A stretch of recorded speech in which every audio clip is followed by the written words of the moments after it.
اعوذ باللہ السمیع العلیم العظیم الحفیظ بوجہ الکریم وسلطانہ القدیم من الرجس الخبیث المخبث الشیطان اللعین الرجیم وقبیلہ ونفخہ ونفسہ وہمزہ بسم اللہ الرحمن الرحیم۔ تمام نبیوں کے سردار حضرت محمد صلی اللہ علیہ وآلہ وسلم اور تمام مذاہب کے سردار دین اسلام کے پیروکاروں، سلام علیکم۔ آج جس ہستی کا ذکر ہو رہا ہے، کرنے جا رہا ہوں، وہ مشہور ہوئے اپنی کنیت سے، یعنی حضرت ابو الحسن خرقانی رحمۃ اللہ علیہ۔ چونکہ ذکر ہوا تھا بایزید بستامی رحمۃ اللہ علیہ کا اس سے پہلے، تو حضرت بایزید بستامی رحمۃ اللہ علیہ سے ایک خاص تعلق ہے ان کا، اس لیے میں نے ان کے بعد ان کا ذکر کیا۔ حضرت ابو یزید بستامی رحمۃ اللہ علیہ سے ان کا کیا تعلق ہے، اور میں ان کے بعد ان کا ذکر کیوں کر رہا ہوں؟ اصل میں یہ پیدا ہوئے ہیں 89 years after حضرت ابو یزید بستامی رحمۃ اللہ علیہ کے، 89 years after۔ تو بہت وقفہ ہے، تو پھر تعلق کیسے ہوا؟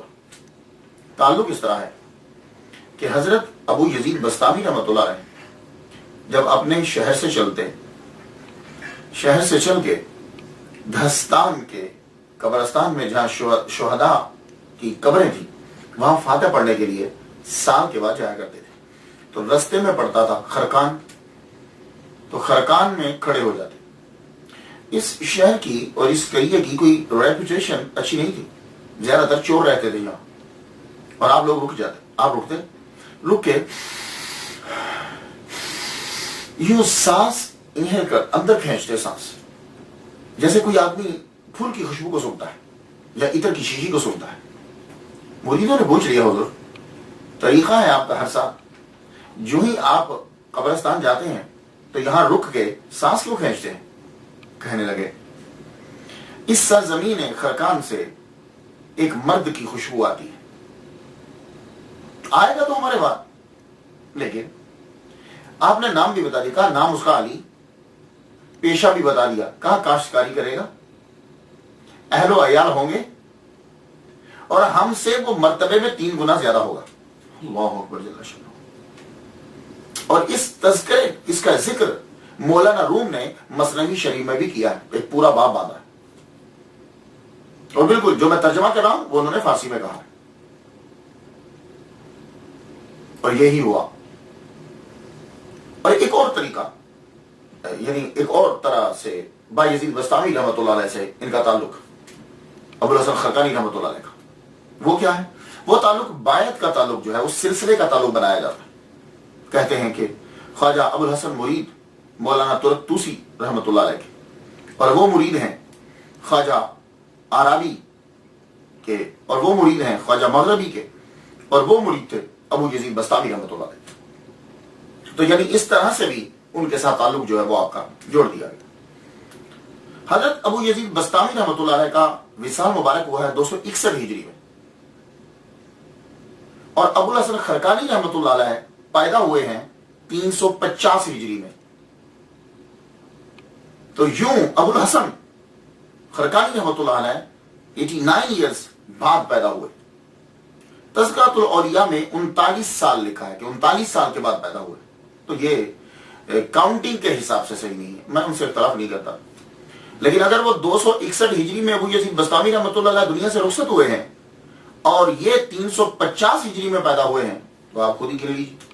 تو اس لیے میں جب بھی سن بیان کرتا ہوں تو میں عرض یہ کرتا ہوں، دیکھو بھائی اس کے اندر فرق ضرور ہوگا، کیونکہ یہ پرانی جتنی صدیاں گزری ہیں وہاں شروع کے سن پہ تو دھیان دیا ہی نہیں جاتا، جب وہ مشہور ہوتے ہیں تو تب ذرا سا دھیان دیا جاتا ہے۔ تو اس لیے اگر 1-2 سال فرق پڑتے ہیں تو آپ یہ نہ کہیں فلاں صاحب نے یہ لکھ دیا، انہوں نے غلط لکھا، اب ان کے خلاف فتوے لگانے شروع کر دیں، ایسا ہرگز نہیں۔ وہ صرف ہر ایک کی اپنی ایک ریسرچ ہوتی ہے، اس ریسرچ کے مطابق وہ اپنے صحیح نتیجے پہ پہنچا ہوتا ہے۔ تو حضرت ابو الحسن خرقانی رحمۃ اللہ علیہ، آپ کا نام جو ہے اصلی نام علی ہے، علی جعفر کے بیٹے اور وہ سلیمان کے بیٹے، لیکن ایک جگہ میں نے جعفر کی جگہ پہ احمد پڑھا ہے، کہ یعنی ابو الحسن خرقانی رحمۃ اللہ کے والد گرامی کا نام جعفر نہیں ہے، احمد ہے، لیکن God knows better۔ اور آپ اپنی کنیت ابو الحسن کی وجہ سے جو ہے وہ مشہور ہوئے۔ اور جائے ولادت آپ کی کون سی ہے؟ اب ایران کے ملک ایران جو ہے، اس کے صوبہ ہے سمنان اور اس کا ضلع ہے خرقان، وہاں آپ جو ہے وہ پیدا ہوئے۔ ایران ملک، صوبہ سمنان، اس کا ضلع ڈسٹرکٹ خرقان، وہاں جو ہے وہ آپ پیدا ہوئے۔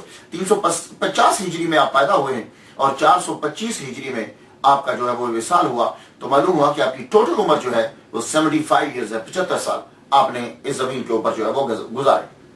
میں جب بھی کبھی کسی ولی کی زندگی بیان کرتا ہوں تو سب سے پہلے میں یہ تلاش کرتا ہوں کہ انہوں نے تحصیل علم کہاں کیا۔ کیوں؟ اس لیے کہ ہمارا یہ دعویٰ ہے کہ ہمارے جتنے بھی اولیاء کرام ہیں کوئی بھی ان میں جاہل نہیں ہے۔ اللہ تعالیٰ نے جس کو اپنا دوست بنایا، جاہل کو دوست نہیں بنایا، اور جب دوست بنا لیا تو جاہل رہنے نہیں دیا۔ تو میں سب سے پہلے یہ تلاش کرتا ہوں کہ انہوں نے تحصیل علم کہاں سے کیا۔ تو ابو الحسن خرقانی رحمۃ اللہ علیہ نے قرآن اور حدیث کہاں سے پڑھی؟ تو آپ نے کسی بھی مدرسہ سے جا کر قرآن اور حدیث کا علم نہیں لیا۔ آپ مادر ذات ولی ہیں۔ دیکھیے کہ جب باجزید بستامی رحمۃ اللہ علیہ 89 ایئرز پہلے آپ کی ولادت کی خبر دے رہے ہیں تو یہ آپ کی ولایت کی نشانی ہے۔ اور آپ فرماتے ہیں کہ میں اپنے ماں کے پیٹ میں تھا تو مجھے معلوم تھا چیزوں کا، کئی چیزیں مجھے یاد ہیں۔ تو تکوینی ولی سے کہا جائے، ٹرمینالوجی کے اندر کہا جائے گا کہ یہ تکوینی ولی ہے۔ تکوینی ولی وہ ہوتا ہے کہ جو پڑھ کے نوافل پڑھ کے نہیں بنتا، اللہ تعالیٰ کی عطا ہوتی ہے اور اللہ تعالیٰ عطا فرما دیتا ہے اسے، اور وہ پیدائشی ولی ہوتا ہے۔ ابو الحسن خرقانی رحمۃ اللہ علیہ یہ نقش بندیوں اور مجددیوں کے 7ویں امام ہیں۔ یہ سن لیجیے، نقش بندیوں اور مجددیوں کے 7ویں امام ہیں، یہ پیشوا ہیں۔ تو آپ پیدائشی طور پر جو ہے وہ ولی، تو گویا کہ گھر کے اندر ہی آپ کو بنیادی چیزیں جو وہ ملتی جا رہی ہیں۔ لیکن ہم یہ نہیں کہہ سکتے کہ فلاں مدرسے میں پڑھا، فلاں استاد کے شاگرد تھے یہ۔ ہاں، یہ آپ کا طریقہ تھا کہ جب آپ پر نماز فرض ہو گئی تو پھر آپ کیا کرتے تھے؟ عشاء کی نماز وہ جو ہے خرقان میں آپ ادا کرتے اور اس کے بعد آپ چلتے باجزید بستامی رحمۃ اللہ علیہ کے روزہ کی طرف آپ چلتے۔ باجزید بستامی رحمۃ اللہ علیہ کے روزے کے اوپر جا کر مراقبہ فرماتے آپ۔ جب آپ مراقبہ کرتے وہاں تو مراقبہ کے بعد، فاتحہ کے بعد آپ دعا مانگتے۔ اب دعا مانگتے ہیں، اے اللہ جو فضل تو نے ابو یزید بستامی رحمۃ اللہ علیہ کو دیا ہے وہ ابو الحسن کو بھی عطا فرما۔ پھر آپ واپس الٹے پاؤں واپس آتے۔ اب جا کر دیکھ لیجیے آپ کہ بستام اور خرقان کا کتنا فاصلہ ہے، سمجھ آ گئی؟ تو اب آپ واپس جب آتے تو اب آپ کمر نہیں کرتے، یوں منہ روزہ کی طرف اور یوں واپس پلٹتے جاتے۔ 12 سال تک آپ نے یہی کام کیا۔ بلوغت کے بعد 12 سال تک آپ کا یہ طریقہ تھا۔ عشاء کی نماز آپ خرقان میں ادا کرتے، نماز ادا کرنے کے بعد باجزید بستامی رحمۃ اللہ علیہ کے روزے پر جاتے، وہاں مراقبہ کرتے اور یہی دعا روز مانگتے۔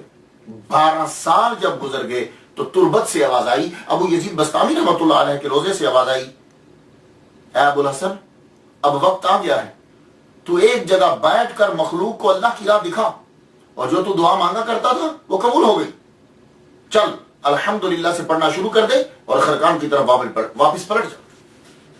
تو حضرت ابو الحسن خرقانی رحمۃ اللہ علیہ نے جب یہ آواز سنی تو اب آپ نے سورہ فاتحہ شروع کر دی پڑھنا، الحمدللہ رب العالمین الرحمن الرحیم، اور واپس خرقان کی طرف جانے لگے۔ جب خرقان میں پہنچے تو پورا قرآن مجید پڑھ چکے تھے اور اللہ تعالیٰ نے ان کو عطا فرمایا اور وہ پورا قرآن مجید ان کو زبانی یاد ہو چکا تھا۔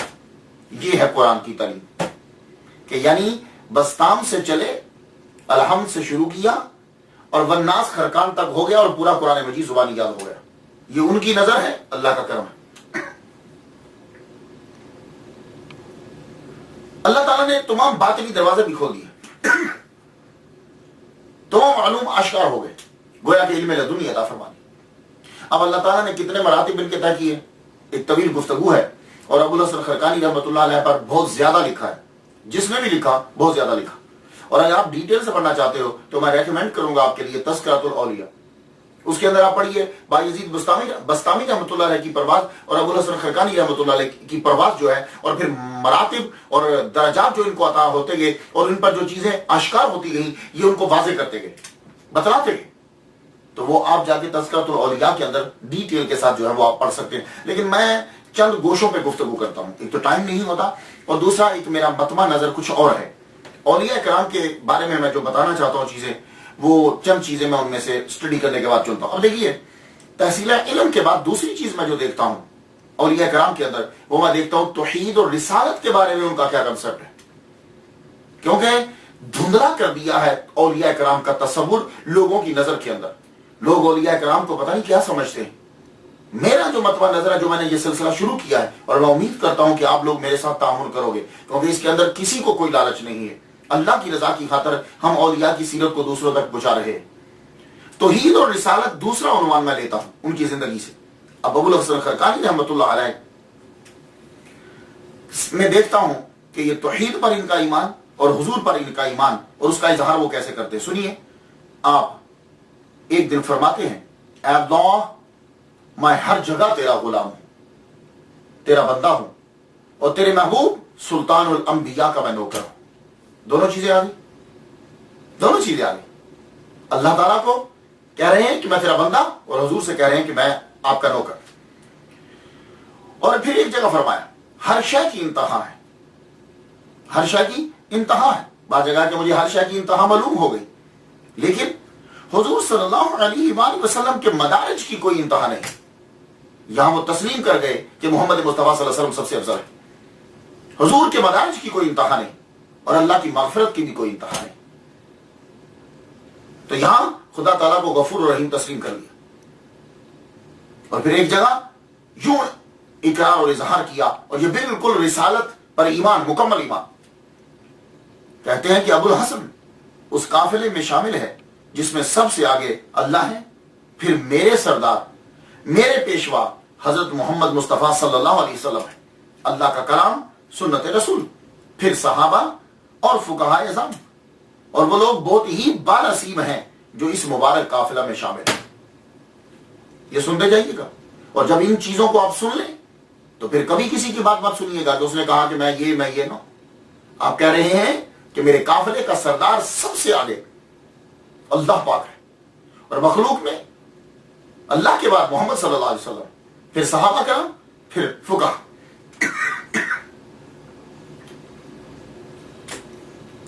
تو اس سے معلوم ہوا کہ آپ کا صحابہ پر بھی یقین، توحید اور رسالت. اور ایک دن فرمایا آپ نے، نہ میرا جسم ہے، نہ دل، نہ زبان، میری ان تینوں چیزوں میں اللہ ہی اللہ ہے. قل ان صلاتی و نسکی و محیای و مماتی للہ رب العالمین. ہر شے ہمارا جسم تک ہمارا نہیں، تینوں پر اللہ ہی اللہ ہے. فرمایا جس دل میں اللہ کے سوا کوئی اور ہو وہ دل مردہ ہے. یہاں سے پتا چلا کہ وہ فنا فی توحید ہے. اور فرماتے ہیں ساری عمر اس طرح گزاری ہے کہ ایک سجدہ بھی فرمان مصطفیٰ صلی اللہ علیہ وآلہ وسلم کے خلاف نہیں کیا. یہاں سے اتباع سنت کا ثبوت بھی مل گیا. اور یہ سب کچھ اب پڑھنے کے بعد جو میں نے آپ کو مختصر پیش کیا ہے، کیا کوئی کہہ سکتا ہے کہ انہوں نے یہ کہا ہو کہ میرا مرتبہ حضور سے زیادہ ہے؟ لا حول ولا قوت الا باللہ العلی العظیم. تو یہ چیزیں آپ لوگ بھی یاد رکھیے. یہ سرمایہ ہے ہمارا، یہ فیوز و برکات کا منبع ہے، اور ہم نے لوگوں کو کلیئر بتانا ہے کہ انہوں نے کیا کہا. اور صحابہ کے متعلق آپ کا عقیدہ ابو الحسن خرقانی رحمۃ اللہ کا یہ تھا. آپ فرماتے ہیں کہ ہر وقت حضرت ابوبکر صدیق رضی اللہ تعالیٰ عنہ کا دل خدا تعالیٰ کی یاد سے بھرا رہتا تھا، یعنی کبھی غافل نہیں ہوا. اور حضرت عمر رضی اللہ تعالیٰ عنہ کے دل، اس کے اندر اللہ تعالیٰ کی حیبت ہوتی تھی ہر وقت. اور حضرت عثمان غنی رضی اللہ تعالیٰ عنہ کے دل میں ہر وقت رب تعالیٰ کی شرم و حیا. اور حضرت مولا علی رضی اللہ تعالیٰ عنہ کوئی ایسا لمحہ نہیں کہ جب انہوں نے اللہ تعالیٰ کے نور کا مشاہدہ نہ کیا. لو، یہ انہوں نے چاروں صحابہ پر اپنے ایمان کو واضح کر دیا. اللہ تعالیٰ نے ان کو مقام عطا فرمایا. پھر یہ مقام ہے ولایت پر پہنچتے، بڑھتے بڑھتے بڑھتے بڑھتے بڑھتے عاجزی اور انکساری. اللہ اکبر جل شانہ. اور یہ ایک اور بیسک چیز ہوتی ہے ولی کامل میں، وہ عاجزی اور انکساری اس کے اندر ہوگی. معاشرے کے جو عام لوگ ہیں وہ ان کے سامنے کبھی اکڑے گا نہیں. معاشرے کے عام لوگوں کی بھی وہ اتنی ہی عزت کرتا ہے، اور کبھی بھی وہ اپنے مرتبے کا اظہار نہیں کرے گا. یہ بات یاد رکھیے. آج کے لوگ، ہم لوگ ہیں صوفی نہیں ہیں لیکن خود کو صوفی کہلاتے ہیں. ہم پیر کے مرتبے پر بیٹھنے کے قابل نہیں ہیں لیکن ہم زور و شور سے کہتے ہیں اور ان لوگوں کو دیکھیے ابوالحسن خرقانی رحمۃ اللہ علیہ کو 7 دن تک آپ کی خانقاہ میں کچھ پکا نہیں ہے، کچھ آئے ہی نہیں، 7 دن روزے سے گزر گئے۔ 8ویں دن ایک صاحب آئے، آٹا اٹھایا ہوا اور بکری ایک کہا کہ یہ میں صوفیاء کے لیے لایا ہوں، خانقاہ میں صوفیاء کے لیے لایا ہوں۔ تو معلوم ہے ہم نے کیا کہا؟ آپ نے کہا بھائی میں تو صوفی نہیں ہوں، جو تم میں سے صوفی ہے، جس کی ہمت ہے وہ اٹھ کے لے لے۔ اس شخص کو وہ دونوں چیزیں واپس لے جانا پڑے گی۔ یہ عاجزی و انکساری 40 سال کے مجاہدے کے بعد آپ کا امتحان ہوتا ہے۔ یہ دولت، عورت اور شہرت، یہ 3 چیزیں ایسی ہیں جو انسان کو بڑے مرتبے سے نیچے گرا دیتی ہے۔ 40 سال آپ نے مجاہدہ کیا، اس کے بعد آپ کا امتحان ہو رہا ہے۔ کھیتی باڑی، ایک باغ بھی تھا آپ کا، درخت لگانے کے لیے زمین کو کھودا، نیچے سے چاندی نکل آئی، اس جگہ کو چھوڑ کے دوسری جگہ پہ پہنچے، اس جگہ کو کھودا، وہاں سے سونا نکل آیا، تو اس جگہ کو چھوڑا، آگے بڑھے، تیسری جگہ کھودنے لگے، وہاں سے ہیرے نکل آئے، ایک دم سے سجدے میں گر گئے، پروردگار عالم مجھے دولت نہیں چاہیے، یا اللہ مجھے تیرا فضل چاہیے، تیرا کرم چاہیے۔ یہ ہے اولیاء کرام، مجھے تیرا کرم چاہیے۔ اور آپ کا مرتبہ، اللہ اکبر جل شانہ، مرتبہ آپ کا اتنا ہے کہ ایک مرتبہ ایک مرید نے آ کے عرض کی، حضور میں کوہ لبنان پہ جا کر قطب عالم کا دیدار کرنا چاہتا ہوں، مجھے اجازت دیں؟ آپ نے فرمایا جاؤ، میں تجھے اجازت دیتا ہوں کہ تم لبنان چلے جاؤ۔ کہاں تھے؟ خرقان میں۔ کہاں جانا ہے؟ لبنان میں۔ کو لبنان میں جا کے میں قطب عالم کی زیارت کروں؟ فرمایا کہ جاؤ۔ یہ بیچارہ کتنا سفر کیا ہوگا اس نے، خرقان سے، ایران سے لبنان پہنچا۔ لبنان جب اس جگہ پہ پہنچا، وہ پہاڑی تھی، وہاں دیکھا کہ سب بسب لوگ بیٹھے ہیں، آگے جنازہ ہے اور انتظار کر رہے ہیں۔ کہا جنازہ ہے تو پڑھاؤ۔ کہا نہیں، قطب عالم تشریف لائیں گے، ہر 5 نمازوں میں وہ آتے ہیں روزانہ، امامت وہی کرواتے ہیں، تو جنازہ بھی وہی پڑھائیں گے۔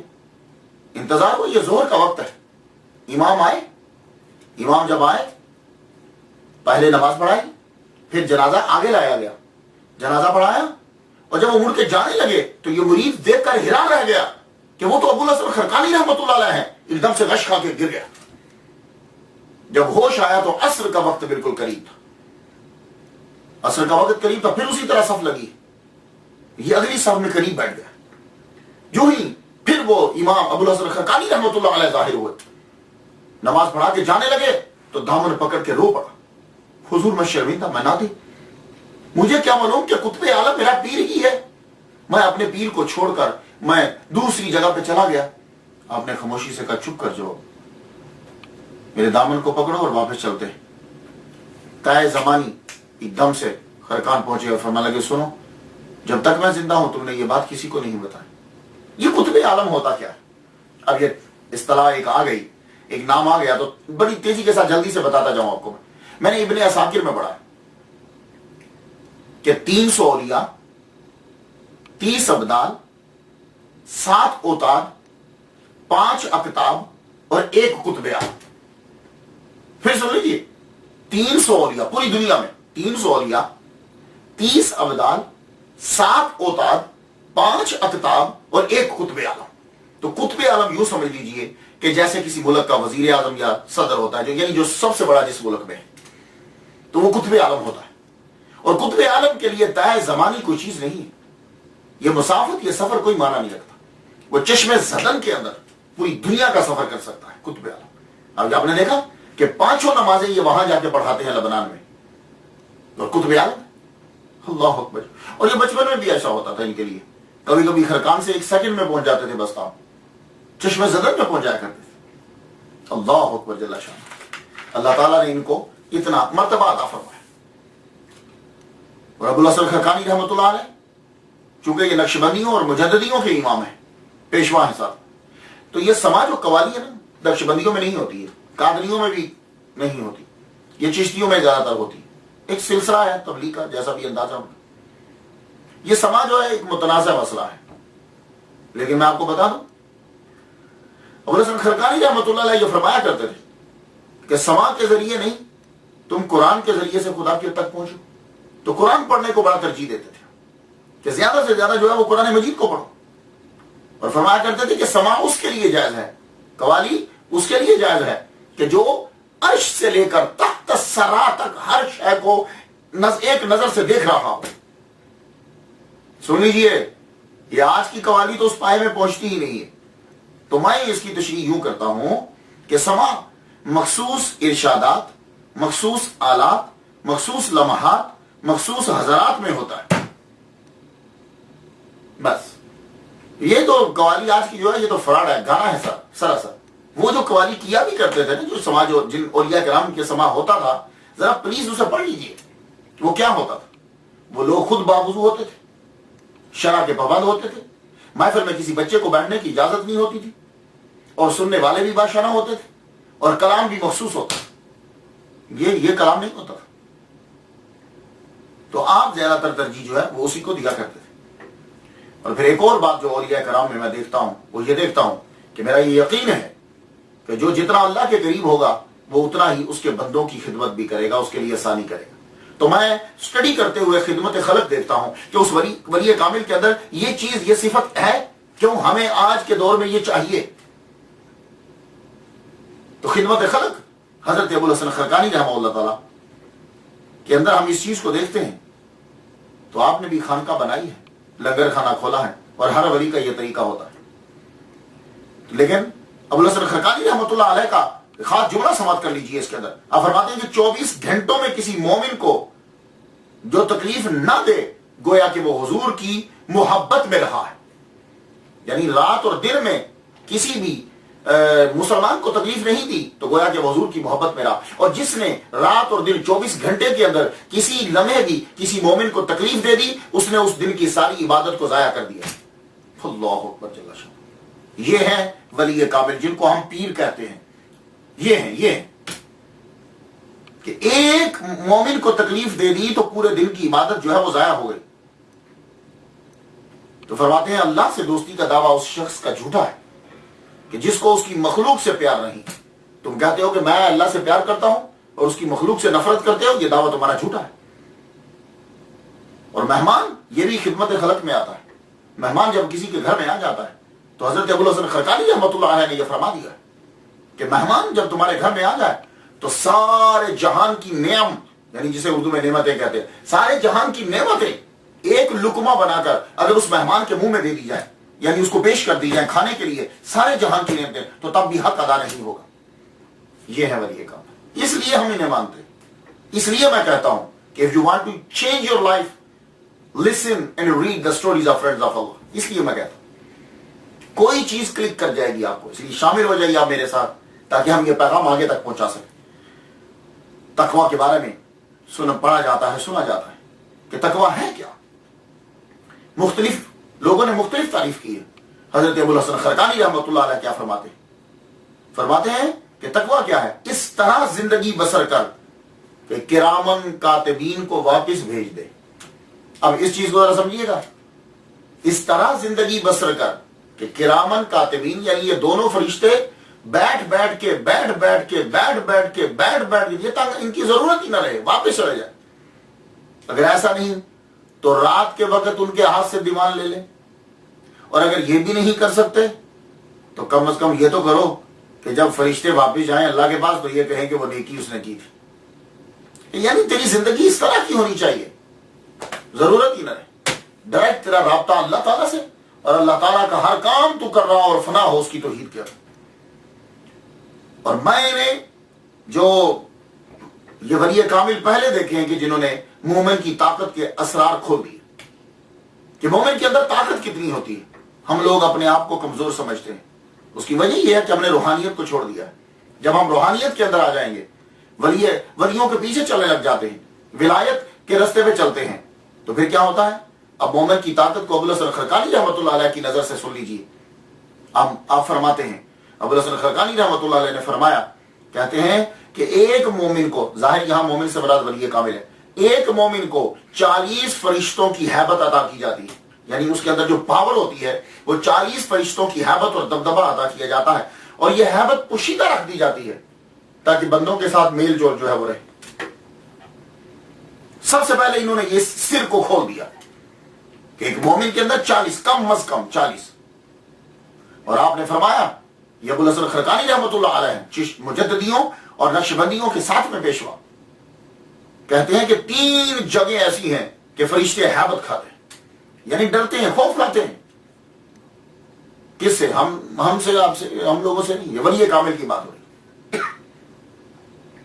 پہلی جگہ ملک الموت جب وہ جان لینے آتے ہیں، دوسری یہ کرامن کاتبین لکھتے ہوئے، اور تیسری جگہ منکر نکیر سوال کرتے ہوئے خوف کھاتے ہیں ولی کامل سے، مومن سے.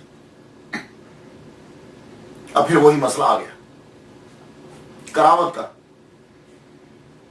آپ بھی سچے اور سچے اولیاء کی طرح کرامت دکھانے سے بھاگتے ہیں. فرماتے ہیں کہ اللہ نے مجھے بڑی طاقت عطا فرمائی، مگر لوگوں پر رعب جمانے کے لیے کرامت کا اظہار میں نہیں کرتا. دیکھ لیا آپ نے، آج کل لوگ فوراً ذرا کوئی خواب آیا نہیں تو صبح بتایا نہیں تاکہ لوگوں کے اوپر اثر پڑے، اور کرامات لکھتے جاؤ. تو فرماتے ہیں میں کرامت کا اظہار نہیں کرتا. کہیں کیوں؟ کیونکہ جو ظہور کرامت کی خواہش رکھتا ہے اس پر اللہ کرامت کے دروازے بند کر دیتا.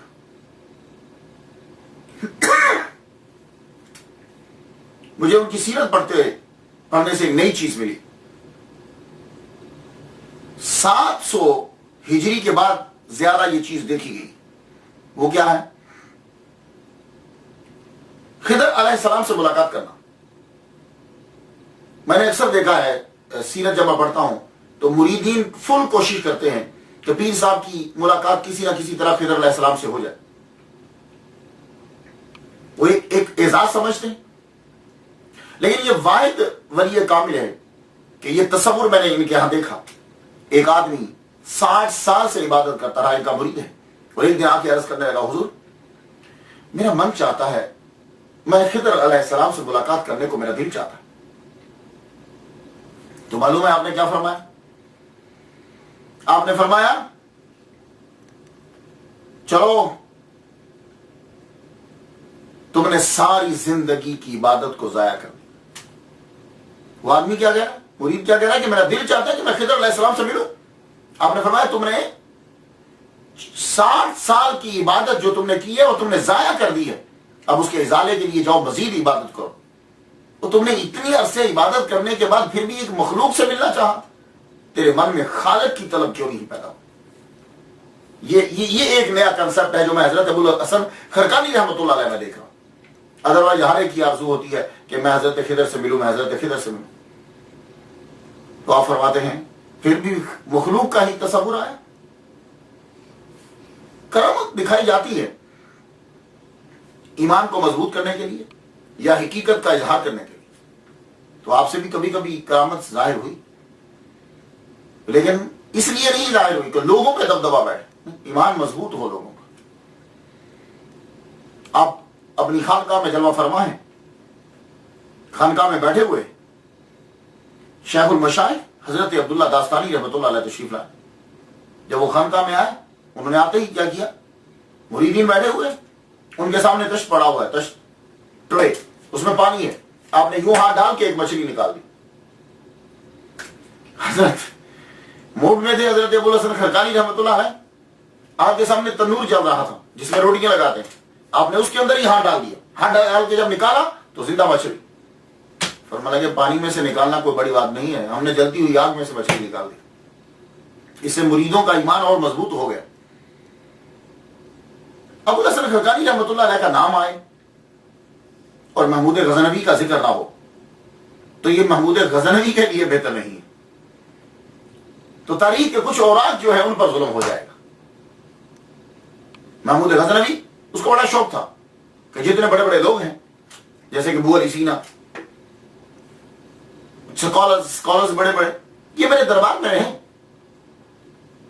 اس نے قاصد بھیجے حضرت ابو الحسن خرقانی رحمۃ اللہ علیہ کے پاس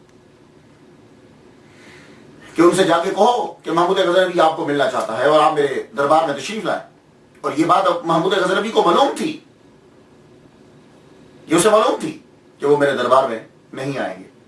تو کہنے لگا جب وہ یہ کہیں کہ میں نہیں جاتا تو ان کے سامنے یہ آیت پڑھنا